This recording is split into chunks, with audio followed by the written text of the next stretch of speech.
a year on from the tragic stabbing of a 14-year-old girl by a teenage perpetrator, who was then shot by police. The community remains deeply shaken. Yeah, what do you guys think? I'd love to hear you guys' feedback, man. What did you think of the first installment? Did anyone expect the way it was going? And then I'll answer some questions. I'll try and get my head around some of these questions that are coming in. I thought it was because basically I said this in the chat before. The reason I didn't do Richard's Tale last time, right, is because everyone thought the third story of Jenny and Screech was going to be Richard, because it was the conclusion of the end of Screech's Tale, right? Where Richard puts them down. And so everyone was like, yeah, well, the third story, naturally, that's going to be Richard's Tale. So I did Violet's Tale, obviously, because everyone was expecting a certain plot. This time, it felt more interesting to revisit his story, because no one was expecting it. And it's also more interesting now as well, because there's more places that it can go. It's not just a linear, it ends with Richard. Because we got some more characters in the mix. That's all I'm going to say about that. And yeah, I like building this weird and twisted universe that I'm slowly creating as well. It's fun. And it's nice to touch on very human things. I can answer questions about this episode if you guys have got any. Vincent's character I love, man, and I'll say a little bit about that,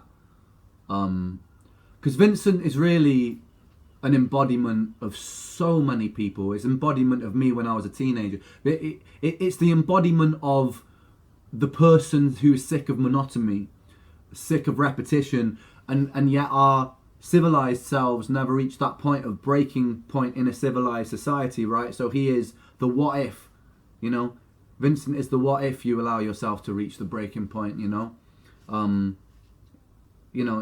inspired by a lot of my favourite movies, his character was, a lot of my favourite books of the breaking point of that monotony, of the insanity, the boiling point of repetition, basically, is kind of the embodiment of Vincent's character, and where that takes him is very interesting. Not a sociopath, no, I wouldn't say a sociopath is the right word. A sociopath is somebody who is disconnected from the spectrum of human emotion, and that's not what Vincent is. He's not a sociopath. He's just a human being. But he's a human being expressing the parts that most people think about, potentially, and never act on, so it's an interesting space to explore, but the reason I really wanted to explore it with this set of stories is because it's such a relatable storyline, like I feel like the world as we've created it as human beings is built simply from the ideas that came from our minds, right? And how we've structured it for it to work as well as it does, and it does work well. This isn't necessarily a critique, but it is an observation, is that we do fall into patterns of monotony, and not always very fulfilling patterns of monotony to exist. Because of the ideas that we've created, because of a foundation of ideas that we've built. It's a self-imposed monotony, which is the interesting thing about it, it's because they are just ideas at the end of the day, and a lot of time people are born into these, and they never question that. They never question why or what if it was different. What if these systems of being looked slightly different? What if through the butterfly effect thousands of years ago some slightly different ideas were chosen, and it wasn't a cycle of monotony, but that's just what we've come to know, and so it's what we've come to accept as ingrained as the laws of physics, as ingrained as anything else, without necessarily digging too much into whys or the alternatives, or it's an interesting space to explore. It's an interesting space to explore, and it's an interesting. I just finished reading a book called Dice Man, which is really interesting. It kind of weirdly pertains and relates to this. Not intentionally, I didn't read it to do with this thing. I just kind of happened to read it by chance. And I don't know if you guys have ever read that. It gets pretty dark at times. It's pretty. It was written in the 60s, so it's a very different time. So some of the themes it touches on are a little bit uncomfortable, to say the least. But it's an interesting book because for anyone who hasn't read it, it's a man who leaves his life to chance, to the roll of a dice, and the dice dictates what he does in his life, right? It dictates all the decisions he makes, and it's still somewhat, his fate's still controlled by him, because he'll still choose the decisions that the dice rolls for him, right? So he'll write down a list of 12 or 6 options, right, and say, if I roll a 6, I'm going to choose this option that is number 6, right? But it's interesting because the kind of like the philosophy behind it is you're allowing every part of yourself, every small thought, the opportunity to become the dominant action, rather than, because we all really live our life to chance anyway, right? We have a thought and we act on the thought, but it's usually the most dominant thought that dictates our personalities and our behaviours. So to give in to chance and allow the first 6 things that come to your mind, and even the uncomfortable, unpleasant ones, and then act on it and follow it through without resistance, is an interesting thought experiment. But as the book goes, probably not one for a functioning society in the way that we see society as functional, you know? Like, it would make you look insane in our society that we're well adjusted to. The question is our society sane? Or is the foundation of sanity just the status quo of accepted behaviours? And does that mean it's insane? Is it sanity to be well adjusted to a society that is perhaps insane if there are rising levels of depression, if there are more wars, if personal gain and self-pursuit leads to destruction? Is it a healthy society? Many questions. Are there better ideas out there that lead to a society that across the board leads to better levels of well-being? Can we as creatures collectively design better ways of being, or are we too far deep into it? Is it too far ingrained because it's been taught since education and birth, and are we therefore victims of our own design? It's an interesting time to be alive. Sorry, I'm going on a very autistic rant at the moment. It's an interesting time to be alive because we're on the precipice of huge change, and everyone's aware that we're on the precipice of huge change because of the developments in AI, because of the echo chambers of algorithm, which really shape political thought and really shape behaviors and actions, and tribalism in a way, because the algorithms will feed you the information that makes you feel the most emotionally engaged, and that content is usually the most emotionally stimulating, and that shapes our behaviors, our thoughts, and our feelings towards our fellow man and woman. So not necessarily a product of some sort of nefarious design, but just a product of almost maybe an accidental self-destructive design, in that these algorithms are created to mine attention because that's what makes them the most money. But by mining the most attention, it's playing to the most emotionally reactive aspects of the information that we put out into the sphere of the internet, and therefore a byproduct that it shapes us again to be in these very reactive spaces, which I think causes a lot of division between our fellow man and women, no matter what side of the fence you sit on, left or right. I don't think. I think those sides of the fence are more so dictated by nurture and the environments we're raised in, and then our algorithms more so these days. I think that a decade or 2 decades ago, we weren't as polarized because we engaged with the internet in a much different way, and then before the internet, even more so than then. And I think we're in a precipice of very strange, turbulent times, and so it becomes a necessity in these times to try and find common threads of unity between left, between right, between polarized schools of thought, because the most important thing is that we survive as a species and don't self-destruct or implode. And simply on a nice level, I think the most important thing is we're just nice to each other, and like make this whole experience that we still haven't figured out what the fuck it's all about a nice one for everyone, you know. Anyway, I don't know where all that came from, but it's obviously wanting to come out. Oh, there's a song out probably. Fucking who knows. Yeah, I'm alright. Yeah. Song. Sorry. I went somewhere else there for a second, man. I just blacked out. I'm back in the room. Song. I will be eating, yes, my food's in the oven right now. I'm going to be eating on stream. You're going to get an ASMR eating stream. Yeah. Any more Instagram stories? There'll be more. Yeah. I mean, as these tales roll out, there'll be a lot more than just music coming.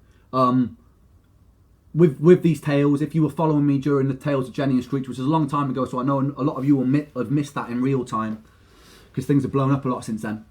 But back then, the whole experience was very immersive, and we're doing the same thing right now, you know. So we're bringing the world real to life. If you guys caught it on Instagram or my other YouTube channel, we're bringing these characters to life beyond music, and it's the creative space that I'm getting most excited by, you know. Like I'm learning more about myself as an artist. I don't think necessarily I'm a musician, even though I do music. I don't really know what I am, to be honest, but I like to tell stories using music as a medium, you know, and utilizing as many ways to do that. We did it live stream with Money Game, made that very immersive and real world. You know, like I like to break the fourth wall and confuse people as to what, if they're seeing is real or not. I just like to make it as visceral as possible, you know, and I always try and do the unexpected, not try and redo things I've done too much. So we've got some really interesting things coming with this one. So keep watching, because there's more stuff that we haven't done before that will be on the way. And it's really interesting, you know, getting more characters involved. And also big up the actors as well. If anybody caught any of the stories before we released this episode, so we got some brilliant actors on board to act that stuff out, man. I thought they were wicked. I thought they did an incredible job. So big up to those guys, man. I love the people helping to bring my stories to life, man. It's cool. Any questions about this first story? Movie, maybe one day. Yeah, I'd still love to do a Netflix thing. I feel like if you gave me a big budget and studio spaces and a team of people who can build sets, I will come up with some amazing stories. Just give me the facilities and I'll do it. So if anyone's watching or if anyone's got any contacts there, shoot me an email and I will make you a very, very good series for Netflix. I've already written, actually, a series for Netflix. It's timing, and it's also the opportunity presented to me to do so.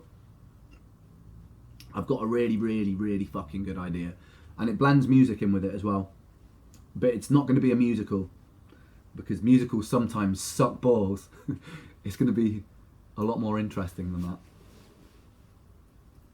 So if anyone wants to offer me a contract, give me a bunch of money and some film sets, I'll make you something. I'll make you something interesting. Because with these tales and stuff, and like with Money Game, I'd love to do that on a grand scale, you know. I'd love to have the facilities to be able, and the space and the time to be able to really, really, really dive into that world. Because that's what excites me the most, you know, that blurring of the line of film and music, and acting and storytelling. It excites me way more than being a musician, to be honest. I'll be honest, like, and the older I've gotten, the more I've realised that that's the space. It's a bit of an unoccupied space, that kind of intersection, crossroads, and that's what interests me about it, man.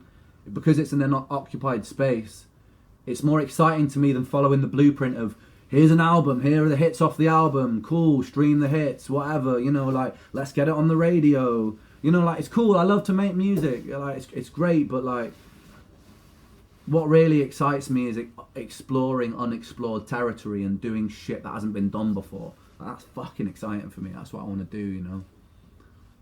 Yeah. Oh, there are more ads. People are saying that there's ads. Shit. I don't know how to make the ads, guys. Hopefully by the next time we stream, are you guys gotten back from the ads yet? Yeah, the ads have stopped. Yeah. Use an ad blocker, but also as well. Don't get booted off Twitter for saying that. But I'm gonna try and find a way to stop the ads. Full stop, because fucking hate adverts. I'm sure you guys do too. I don't know why they're there. They never used to be there. Yeah, I'll try and find a way to stop that. What I was saying is what really interests me and excites me more than the standard blueprint of releasing music, doing the whole thing, you know, fucking charting and blah blah blah. It's great. I love making music, but what excites me more than that is the intersection of film and music and treading new ground that hasn't been explored very much. That's the most exciting thing for me, man. And like these tales, man. I even think with you guys, I mean, the best response that I ever get to the stuff that I make is usually the more conceptual things like Money Game, Tales of Jenny and Screech, Higher End, stuff like that. And it's always the most exciting stuff for me to make, you know, like the other stuff, I love to do it, but it kind of just feels like I'm following an expected path, and I like to tread the one that hasn't been tread very much. So the more opportunities that I've got to do stuff like that, the more I'd love to do it, you know. I fucking love it, man. I love it. I don't really care, like, I like about the whole, I know, the industry standard stuff and doing all the interviews and the whole celebrity thing. I couldn't give a fuck, mate. I'll just be honest. I couldn't give a fuck, man. I'm bored of it. It's boring to me. I'd rather just do stuff that hasn't been done before, you know. You know.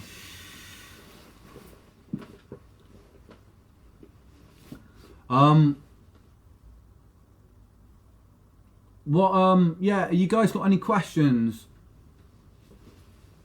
You guys got any questions about this first one that came out?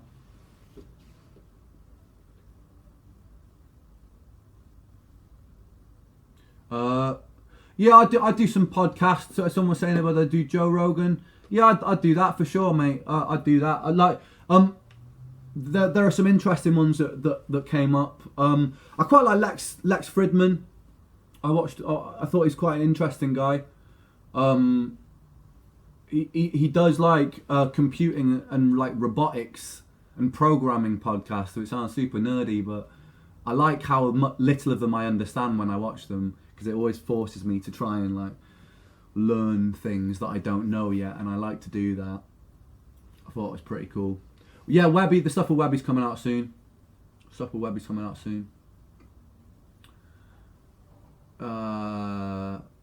What else?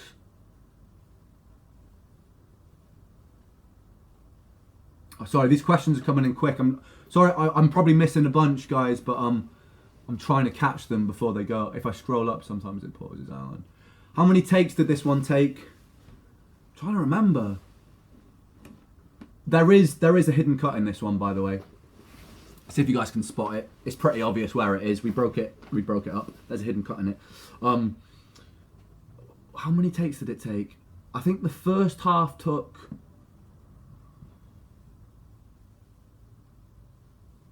I think it was about 9 or 10 the first half took, and it was about the same for the last one as well. We're gone are the days of Money Game when it took 138 takes, because we're all much better at what we do now. That was kind of like the first time we'd done something like that with the first Money Game, with the whole choreography with the camera. Also, big up Bo, who filmed this one. Like, his camera operation on this one, I think is probably the best. Like, Money Game was amazing. The third Money Game was amazing. But what he did with this one was phenomenal, I think, man. Like, the way, like the rotation down the alleyway, following around with the fighters and the fists, like, I genuinely, like, watching him work is watching, like, a master of their craft at work. He's so good. He's so good, and I love working with Bo, because he's also a machine. Like, I'll tell him where I want him with the camera, right, and I'll tell him what I think the camera should do. Some people, because it's like a dance, right? because he's got to be here, then frame it this way, etc. Right? Most people would probably take all fucking evening to learn that. Bo's like, I walk it through with him once or twice, and he's just got it. He's not human, that boy, man. He's not human. Yeah, it blows my mind. It blows my mind. Not Bo Burnham. If Bo Burnham was filming me, that would be interesting. I like Bo Burnham, man. He's great. He's I love what he does. I think it's really, really funny, but really also kind of poignant as well, man. Like, I think Bo's brilliant.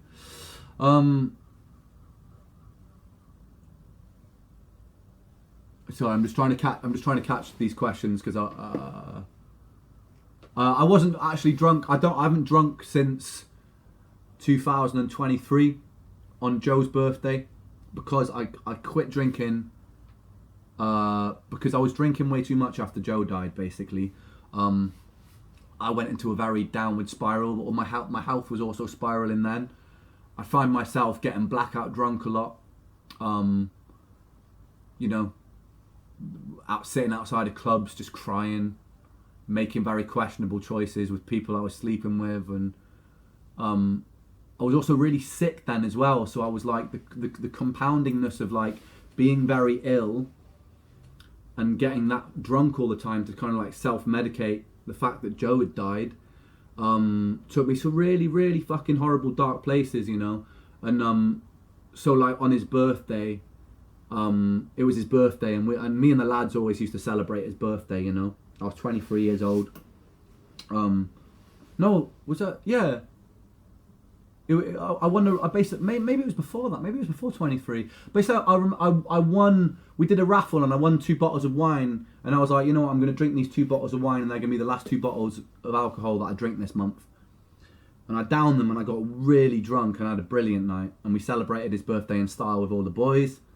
And then I got really drunk, and I was sat with my mate, and I was like, "No fucking what? The last thing I'll drink for a month." And then a month passed, and I hadn't touched, true to my word, I didn't touch a drop. And then the month passed, and I was like, you know what? I'm just not going to drink anymore. And I haven't touched a drop of alcohol since then. Single drop. Not even a casual beer. Don't know, just it kind of felt like the right thing to do. I still enjoy a little bit of bud, some mushrooms every now and then. I like the natural things, man. I stopped all Class A's as well because of my health. I used to dabble with all that when I was a teenager, you know. All sorts of chemicals, but I stopped all that as well, and now I only ingest things from nature, like weed and mushrooms every now and then, when the occasion arises.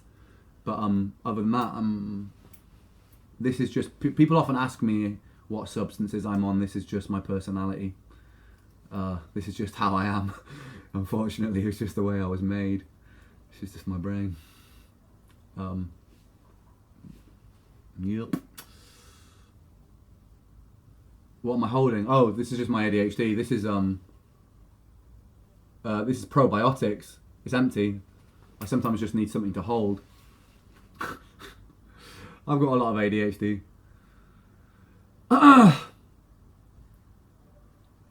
Any other questions? I'm gonna have to go and grab my food out of the thing actually. While that's happening, I'm just gonna put Vincent's on again, so you guys can watch while I'm just grabbing my food. There we go. I'm just gonna put this song on for you guys. A bit of Renception going on there. While I dish up my food. Enjoy that.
That's all you get.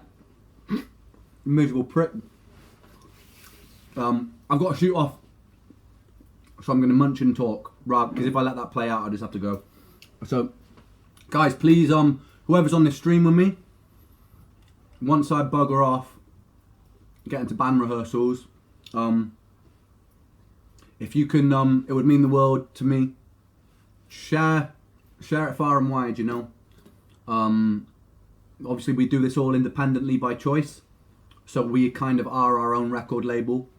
The team that a lot of you have gotten to know, Connor, Josh, Brigitte, Kai, and then we've got some other people who gravitate into that orbit as well, like Sam and everybody.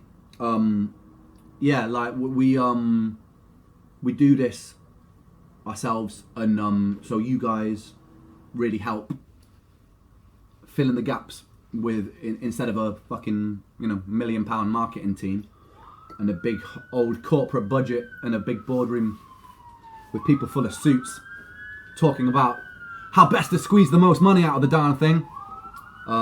We just do it ourselves, man. So you guys helping out really helps. So share it far and wide. I'd love that.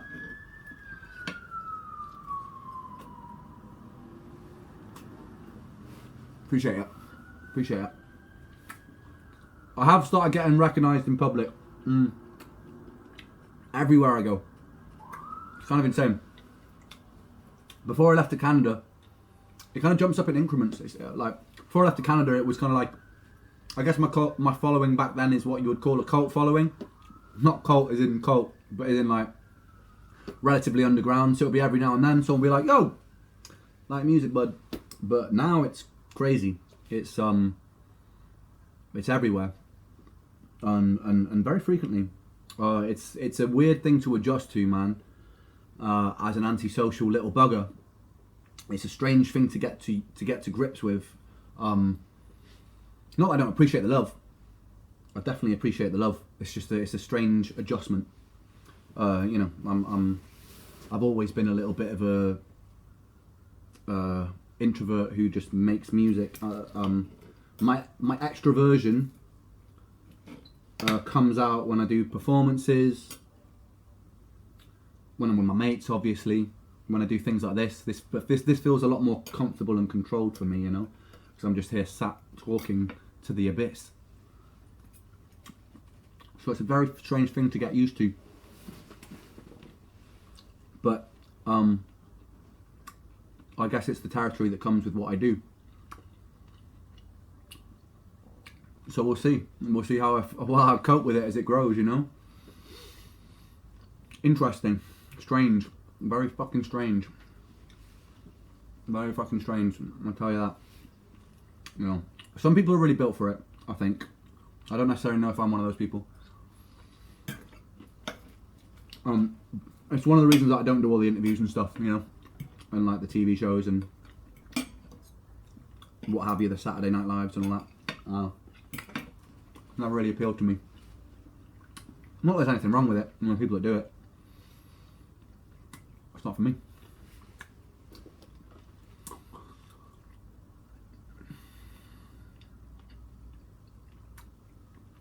Who did Vincent stab? All shall be revealed, my little puppies. All shall be revealed.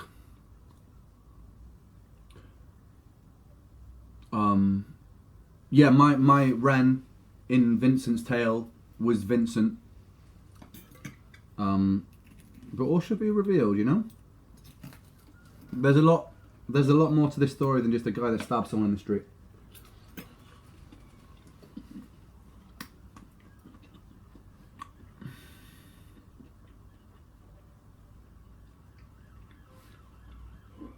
So far there's three parts, three large parts. Each one, some of them longer in length, some of them around the same sort of length of this one. 3 parts so far. Then there will be another installment, and it will be as long as it is, to be honest. Like I haven't really gotten that far yet in terms of I know how it's ending, because I always like to write the end first, and work my way back. But I don't necessarily know how we get to the end yet. So there'll be as many parts as like my mind cooks up from now until then. There's going to be a break. I'm letting you guys know after this first 3 episodes, which are going to be quite succinct and frequent this summer. There's going to be a gap. The next installment probably won't be till next year. But don't worry about that because there's fucking loads of music to come in the meantime. But they're such ambitious projects that it takes a lot of work to get these right. It's almost like making a movie, you know, and building everything around it. So in the meantime, we've got Slaughterhouse album coming and we've got the album with Webby coming. So there's plenty to get on with before you guys will know how it concludes. But the next 2 episodes are sick, crazy, really crazy. Slaughterhouse is coming here.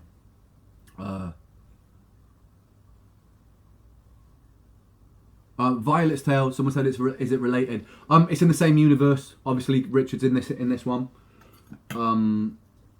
As to any relations or anything like that, you guys are just gonna have to wait and see what happens. No spoilers. You know what I mean?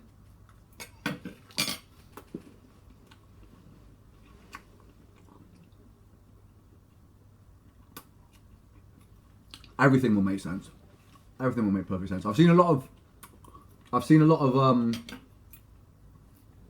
guesses as to where the story's going. It's interesting. Interesting guesses for sure.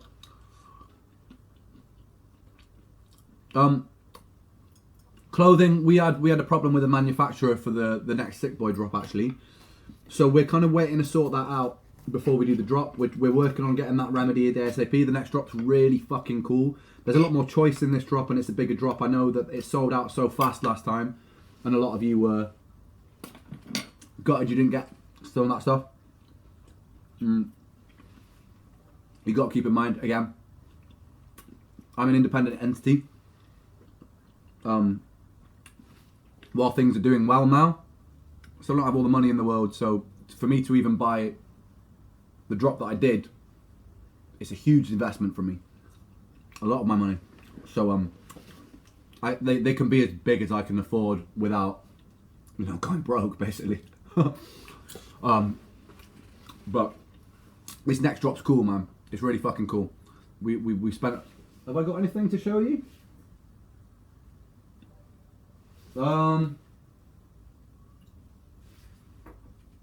Yeah, I'll do that next time. I do have some bits and bobs. Really fucking cool. Really fucking cool drop. Yeah. Yeah, the jeans.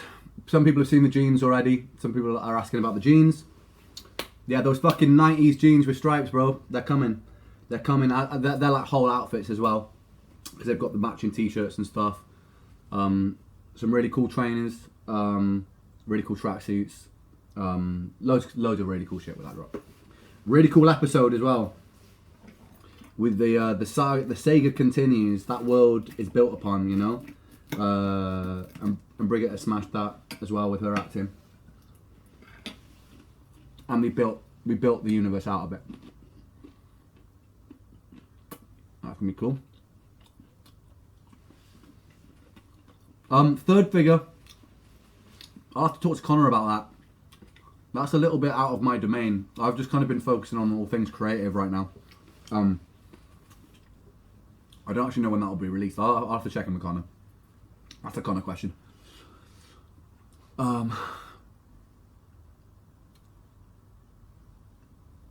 Shows. No like official shows to be honest, but a lot of playing out on the street at random bursts, I'm afraid. Yeah. Nothing like set in stone in terms of like a show that I'm doing. Health reasons. But busking, yes. Yes indeed. Yeah, I'm coming to Australia, guys. First time since I was a little baby, man. I think I said this on the last stream, so you guys might have missed it, but I'm coming to work with Tash Sultana out there in November. We're gonna do a song together, maybe a video or something, which is wicked, man. And like, if anyone's been following me for years and years and years, they'll know that I put that out there into the cosmos, and somehow Cosmos answered my call, so now I'm going to be making a little bit of music with Tash. It's going to be wicked, man. She's fucking great. Great musician.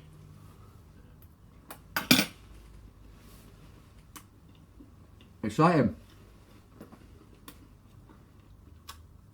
Man, this year, I don't know if you guys remember the stream before Hiram. It's on the internet somewhere. I said in that stream, when someone asked me, who are like your dream collaborations, yeah? I said Ocean Wisdom, I said Tash Sultana, and I said John Frusciante of the Red Hot Chili Peppers, right? 2 of 3 this year. 2 of 3 this year I'm collaborating with. So like, you know what I mean? Speak things into existence, my friends. Fucking cool. You know what I mean? Yeah. Two of my favourite all-time artists, man. Making some tunes with. So, and the craziest thing about both of those collaborations actually is that they both reached out to me. It wasn't the other way around.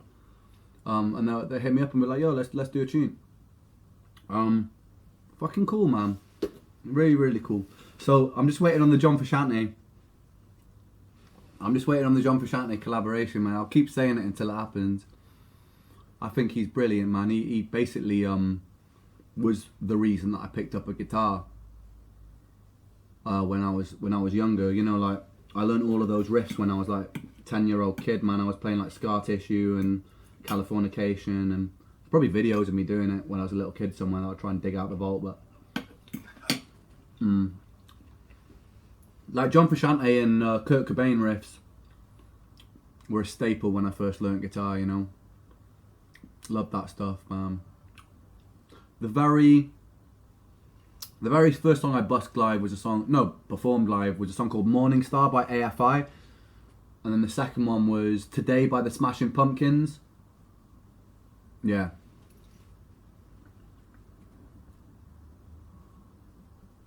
Sting, obviously. Sting is probably my favourite vocalist, I'd say. As probably shows in a lot of my busking stuff, you know, and the style that I sing. Like, when I was younger, I based so much of my vocal inflection on learning to sing from Sting. I loved him, you know. And I think that probably comes across a little bit. But I've obviously, as I've gotten older, found my own sound. I think it's good to just rip off someone and try and sound like them. So like I lean into it, but I'm hoping to say that I've found my own voice. But yeah, Sting, man, fucking what a singer. What an amazing singer. Yeah, I know I've got my rehearsal. I'm going to have to be a little bit late because I just have to stay here until I finish this plate of food. Sublime, of course. Sublime are huge inspirations. That's maybe been on the cards. A Sublime collaboration. We'll see. I'd love to. They reached out and they were really nice about it. And it was amazing getting the recognition from Sublime, because that was my teenage years, man. You know, like, oh, fuck me, such a fucking good band. Such a fucking good band. I'd love to do something with NF. Yes, people are saying NF. I think NF is great, man. I was listening to NF today, actually. I did an ice bath. I started doing ice baths. Some people will know that. Well, I've been doing them for a while now. And I've got to put hype music on to stay in the bath because it's fucking cold, man. So I've got to put like a bit of Rage Against the Machine or something, you know what I mean? NF was my hype music of choice today. Yeah, that's NF. I'm in a bath, man. Yeah, I went to see him live in Calgary. Fucking brilliant performer. Relate a lot to his lyrics. Very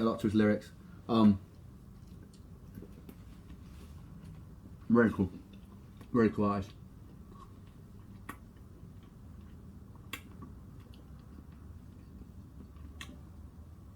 Jesse Reyes, someone said. Yeah, man, Jesse commented on, I think I've got too much of a crush on Jesse Reyes to be able to collaborate with her. She's gorgeous. I'd get too much in my head about the whole situation, man. She's fucking great though. Really good. Santa Salute, yeah, I'd love to, man. She's fucking. Anyone who hasn't checked her out as well, Santa Salute. Santa Salute! She's banging, bro. Her rap style's so good. No, there's no. I'm not. Hey, look, someone said replace. Tash is a married woman to a woman. You know what I mean? Like, Tash is a. Yes, there was a crush there.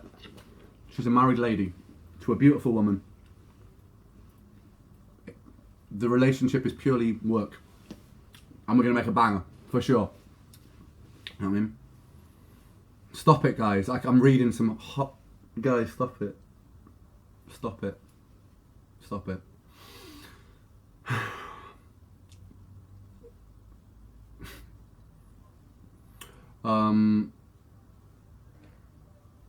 Yeah, I was actually meant to go. I was meant to meet Sophia Azela.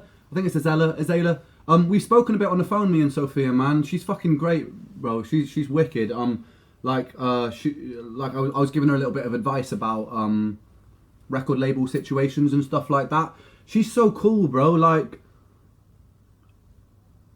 she almost seems like the female reincarnation. Sometimes I watch some of her shit, man, and like, it feels like she's like exactly the sort of girl I'd want to be if I was a girl, if that makes sense. Like, she's so fucking cool. She's so cool. But yeah, I was gonna meet her in Brighton at some point, but schedules perhaps next week. I'm not sure, but hopefully sometime, because she's in the UK for a tour in the UK.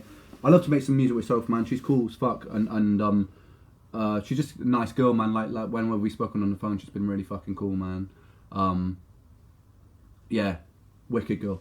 I'd love to make a tune with her as well. Like her, she's got, which one was it? There was one particular one, starting with the piano. It was one of her more unknown ones, but because obviously a lot of her well-known ones. But there was this one song. I think I shared it on my YouTube actually. It was so artistic, but so fucking good. So different to anything that I've ever heard before. I Can Be a Mother. That one. Man, that shit gave me chills, man. Yeah, if anyone doesn't know, go and check out I Can Be a Mother. The video by it as well. The video's haunting, man. God. Yeah. She's like 20 as well, man. Like, I wish I'd had that much talent when I was 20. The world is a fucking oyster, man. Like, I'm 35 now. She's like, the door's opening to that woman.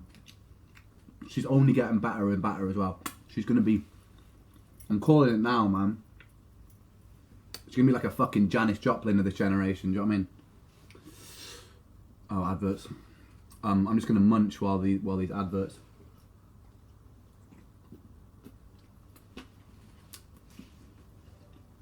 Have the adverts gone?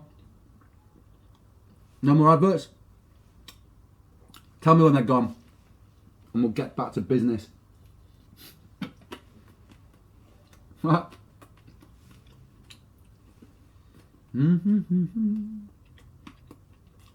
Are you gone? 2 seconds. Hey bud, I'm heading up in a second, man. Sorry, I'll be there very, very shortly.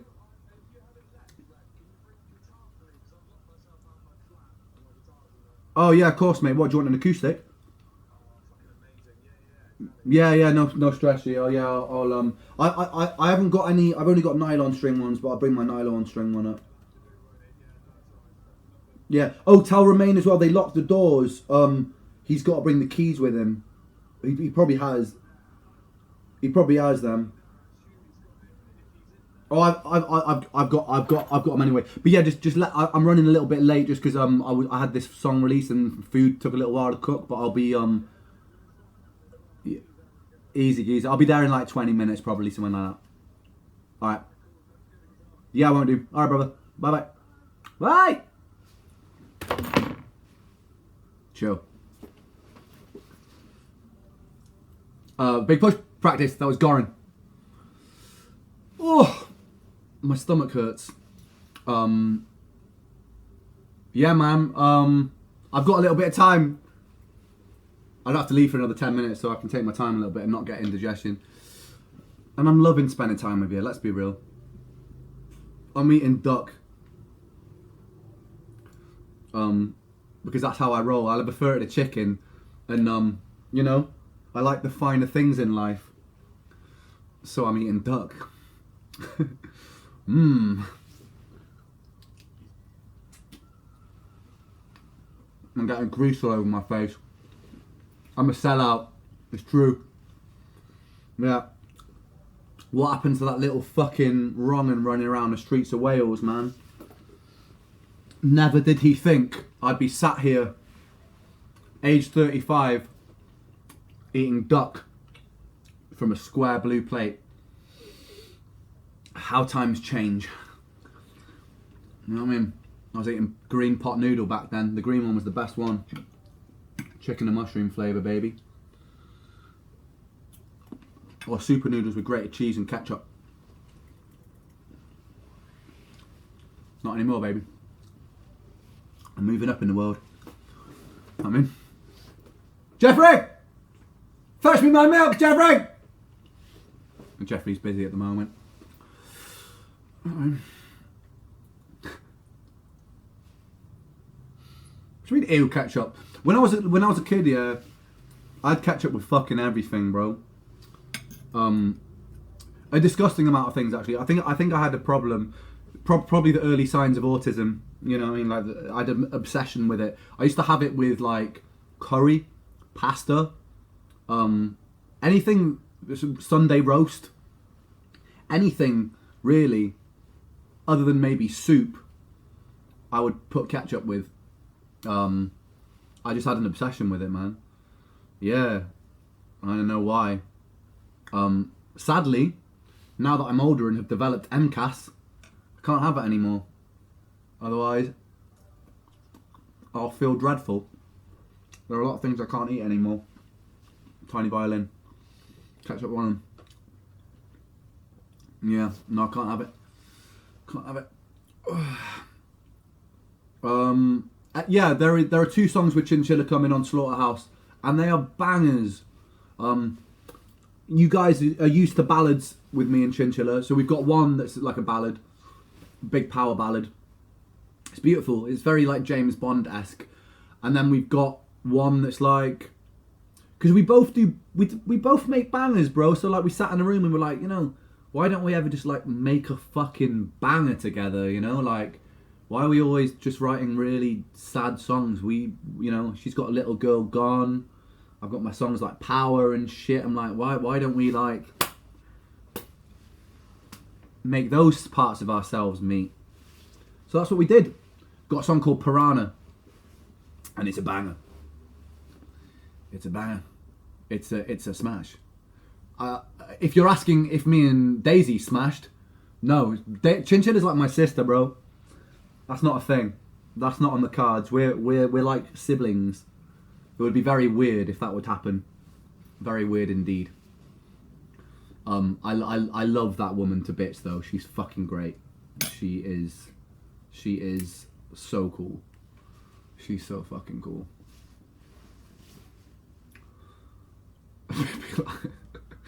Oh fucking hell. I think this says more about me than you. Like, that's where this chat goes sometimes. You know what I mean? Yeah, I do have a gang of sisters, man. I think it's important, mate. You know, like how some people are like, some people are of the opinion that boys and girls can't be friends. I think that's so outdated and stupid. It really is, man. I've got so many fucking cool girl mates, man. Where that it's just entirely platonic, man. I think that just comes from respecting human beings. You know what I mean? Like, they're fucking great. Love them to pieces. Oh,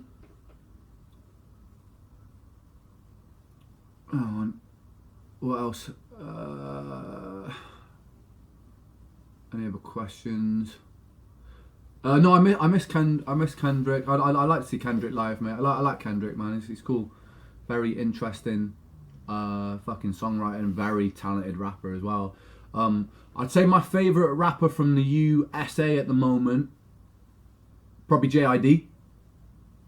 Sick. Like his flows, man. He's doing like mathematics while he's flowing, man. I love JID.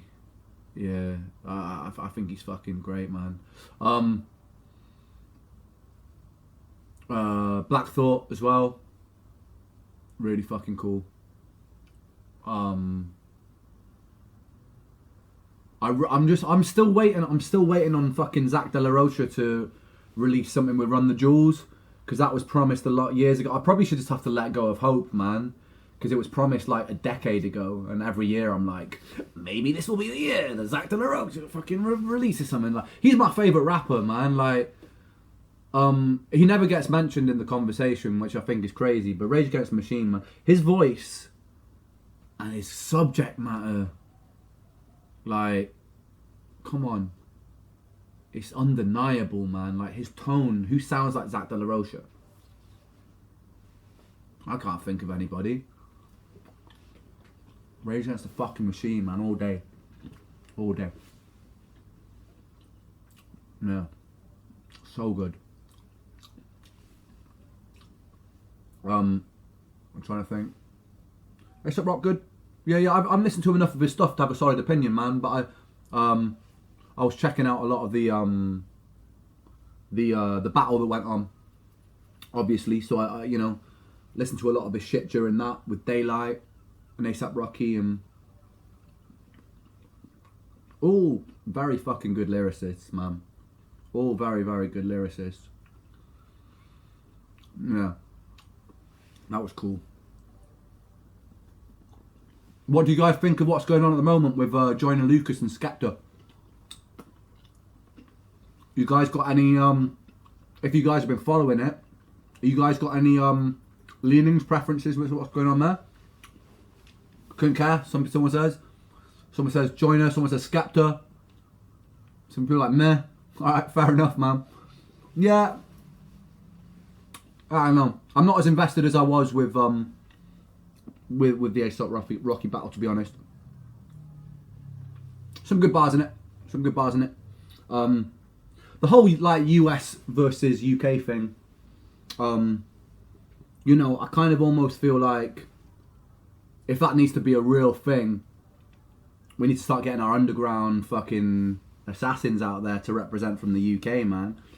There's some fucking top tier lyricists that kind of like get sidelined for the more commercial grime artists or like drill artists when they're talking about the best MCs from the UK. Which I think is a shame, because we've got a lot of really fucking amazing lyricists in the underground who don't really get a mention.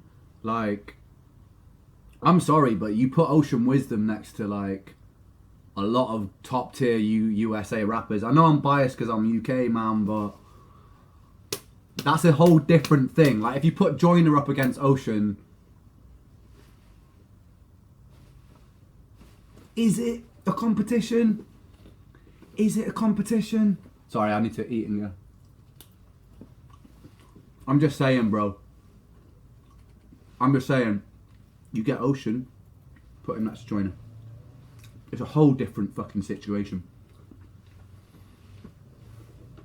Tom McDonald, I'm not really a fan, to be honest. Personally. Who else? Any other questions?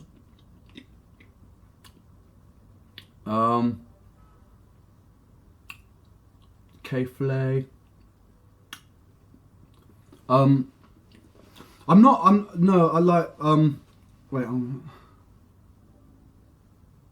Plan B. Oh no! I think I told you guys this in the last stream, but for anyone who missed it, I met Ben, Plan B, man.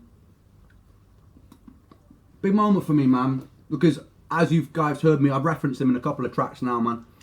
He was one of my biggest influences of UK hip-hop to get into hip-hop when I was 11, 12 years old, because I play guitar, and then seeing him play acoustic guitar, sing and rap, and stories like Charmaine, stuff like that. Like, it was so influential for me to see someone telling stories that way, but it was British, because, you know, you had Eminem do it, and I was a huge, obviously fucking, as most young white boy wannabe rappers are, I was a huge Eminem fan, obviously, when I was a little kid. But then Plan B was the first, like, British person doing guitar and doing it, which was really interesting to me, because I'd never seen people do it, you know, short of, like, Wycliffe Jean from the Fugees. Like, I didn't really see that coming from a British white lad, you know? And it was the thing that was like, oh shit, like this is like a viable option, you know? Like, even like UK hip hop, there wasn't like, we had Dizzy come through, man, and Dizzy was a massive inspiration for me. Also Mike Skinner from the Streets as well. And then later on you had Kano and you had Getz, and, you know, a lot of incredible artists, Chip, you know, like loads of really fucking cool artists. But back in those days, like early on, before kind of grime was poking out a little bit, and Dizzy kind of took grime into the forefront, you had Plan B, you had Ben doing his thing, and he was so good, man. He was so clever as well, and he'd make his movies like Defamation of Strickland Banks. And a lot of my artistry and the path that I'm treading on right now is to do with that man. So to meet him in person, and then he pointed me out, bro. He was like, I saw him in Brighton, and he pointed at me, and he was like, oh, hollered me over. I went, and that meant a lot, that he reached out to me, you know what I mean? And like, I had a little bit of a chat, and he was just like, yo, I've seen you shout me out, I think what you're doing sick. Just had a good chat, man, you know, and it was a real fucking moment for me, because to be acknowledged by your heroes is such a nice feeling, you know? It's such a nice feeling, man. I love it. Yeah. I have to go now. Guys, I'm going to practice now. I know I'm late, fashionably so, but it's been a pleasure as always. I love you guys. Go and stream Vincent's Tale. Try and take in every small little detail. As you guys know, nothing's misintentional, you know? Take it in. Give it a watch. Go and show the reactors some love. There's a lot of stuff going on with the UMG and the reaction community at the moment. I'm just going to say this before I leave. I've come up with a bit of a solution, right? I posted about this on my YouTube community post. I know a lot of the reactors are getting hit hard through UMG, coming down hard with copyright claims. I've put my head to the drawing board with an amazing team of people to try and come up with a solution so a lot of these people don't lose their jobs. They've been so integral for me being where I'm at, having all you guys even know about me, right? So I'm giving back, and I've come up with an idea with like I say, Ethan, who I work with on YouTube, and some amazing people. I'm going to present that. I'll probably post a video about it on YouTube before the next drop. So stay tuned for that, because I want to help these people carry on making a living, and I want to help them become the tastemakers in music, you know, put the power back in the hands of the people, so to speak, and away from entities who kind of want to gatekeep that. So keep an eye out for that. Come on. Right, love you guys. See you later.